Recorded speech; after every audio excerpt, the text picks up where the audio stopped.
Au mois de mars, un prêcheur musulman californien prétend avoir été la victime d'une agression violente par un blanc islamophobe. En septembre, il annonce que son agresseur a été arrêté. Pourtant, aucune trace officielle ne semble prouver la véracité de ces dires.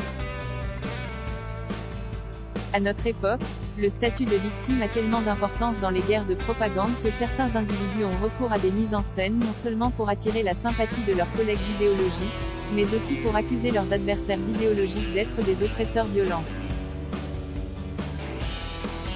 On se souviendra du cas de l'acteur afro-américain, Jussie Smollett, qui en 2019, a payé 2 hommes nigérians pour faire semblant de le tabasser dans la rue, la nuit, en l'injuriant de propos racistes et homophobes et en scandant le cri de ralliement des supporters de Donald Trump, MAGA. Make America Great Again.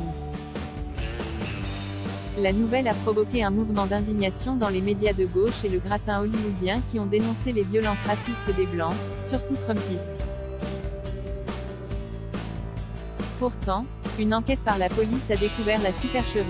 Quoique défendu par l'organisation Black Lives Matter, l'acteur a finalement été reconnu coupable par un tribunal d'avoir manigancé sa propre agression. Un fait similaire s'est produit cette année, mais cette fois la fausse victime prétend avoir été agressée par un blanc islamophobe.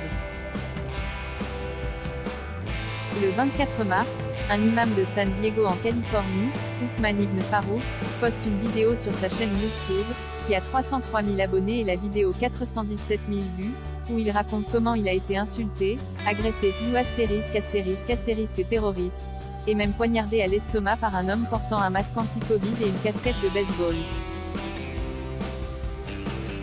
L'incident aurait commencé au moment où le prêcheur était assis au volant de sa voiture et le point culminant de l'attaque serait arrivé après qu'il était descendu de son véhicule. La vidéo postée comprend une séquence que l'imam aurait filmée de l'intérieur de la voiture et qui montre l'agresseur supposé en train de proférer des injures.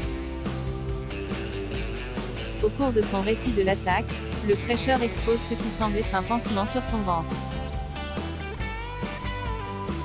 Il ajoute qu'il a été soigné aux urgences et qu'il a porté plainte à la police. Le Council on American Islamic Relations, par sa branche de San Diego, a condamné une agression motivée par des préjugés anti-musulmans. La nouvelle de la prétendue attaque s'est répandue sur les réseaux sociaux comme une traînée de poudre. Au Royaume-Uni, le média d'information musulman, 5 Pillars, a tweeté sa condamnation de l'agresseur islamophobe. Des youtubeurs musulmans notoires, comme Eddie Din, un converti à l'islam, qui a plus de 537 000 abonnés. Des médias au Nigeria et en Afrique du Sud ont rapporté l'incident. Certains commentateurs ont condamné les médias occidentaux, américains et autres, pour avoir ignoré ce crime haineux. En septembre, Uthman Ibn Farouk a annoncé que la police avait trouvé et arrêté son agresseur. Le think tank américain, Middle East Forum, a décidé de mener une enquête, dont les résultats ont été publiés le 16 octobre. Contactée à plusieurs reprises, la police de San Diego a nié avoir procédé à une telle arrestation et même avoir la moindre trace d'une plainte de la part de l'imam.